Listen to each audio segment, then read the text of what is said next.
കണ്ണടച്ചു തുറക്കുന്ന സമയം കൊണ്ട് തന്നെ എന്തെല്ലാം മാറ്റങ്ങളാണല്ലേ വരുന്നത്. നമ്മുടെ ആ ഒരു ലാസ്റ്റ് ഓഫ് സീരീസിന് ശേഷം നമ്മുടെ പെട്രോ പാസ്കലിൻ്റെ കരിയർ ഗ്രാഫ് മാറിയതാണ് എന്നെ വളരെയധികം സന്തോഷിപ്പിക്കുന്നുണ്ട്. അതിനേക്കാൾ ഉപരി വളരെയധികം അത്ഭുതപ്പെടുത്തുന്നുണ്ട്. ഇനി പുള്ളീൻ്റെതായിട്ട് വരാനിരിക്കുന്നത് മെറ്റീരിയൽസ് മൂവിയാണ്. അത് ഈ വർഷത്തെ ഏറ്റവും നല്ലൊരു റോം കോം മൂവി ആയിട്ടാണ് ആൻറ്റിസിപ്പേറ്റ് ചെയ്യുന്നത്. പിന്നെ അതിനകത്തുള്ള കാസ്റ്റ് ആൻഡ് ക്രൂ നമ്മുടെ സ്വന്തം ക്യാപ്റ്റൻ അമേരിക്ക, ക്രിസ് ഇവാൻസ്, അതേപോലെ തന്നെ ഡെക്കാത്ത ജോൺസൺ. അതിനുശേഷം അടുത്ത സിനിമയായിട്ട് വരാനുള്ളത് എഡിങ്ടൺ ആണ്.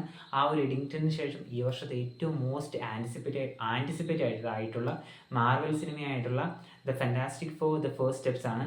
അങ്ങനെ കുറേയധികം നല്ല സിനിമകളാണ് പുള്ളിക്ക് വരാനിരിക്കുന്നത്. ഈ 2-3 വർഷത്തിനുള്ളിൽ പുള്ളി ചെയ്യാനിരിക്കുന്ന സിനിമകളുടെ പ്രൊഡക്ഷൻ കോസ്റ്റ് ഏകദേശം 2 ബില്യൻ്റെ മുകളിലാണ്. ഞാൻ അങ്ങനെ വിചാരിച്ചുകൊണ്ടിരിക്കുന്ന സമയത്താണ് പുള്ളീൻ്റെ ലൈഫിലേക്കൊക്കെ നമുക്കൊന്ന് ചെറിയ രീതിയിലൊക്കെ ഒന്ന് നോക്കാൻ സാധിച്ചത്. പുള്ളി ഒരു ചിലിയൻ അമേരിക്കൻ ആക്ടറാണ്. അതായത് പുള്ളി ചിലിയിൽ നിന്നും അമേരിക്കയിലേക്ക് മിഗ്രേറ്റ് ചെയ്ത ഒരാളാണ്. അതായത് അവിടുത്തെ ഡിക്റ്റേറ്റർഷിപ്പ് കാരണമാണ് പുള്ളി അങ്ങനെ ഒരു മിഗ്രേഷൻ തന്നെ നടക്കുന്നത്. പിന്നെ അതിനുശേഷം ഏകദേശം 20 വർഷത്തോളം പുള്ളി ഒരു സൈഡ് ആക്ടറായിട്ടായിരുന്നു. പുള്ളിക്ക് നല്ല ആഗ്രഹമൊക്കെ ഉണ്ടായിരുന്നു. ബട്ട് സൈഡ് ആക്ടറായിട്ട് നല്ല റോളുകളും പിന്നെ ടൈപ്പ് കാസ്റ്റൊക്കെ പുള്ളി ചെയ്യപ്പെട്ടിരുന്നു.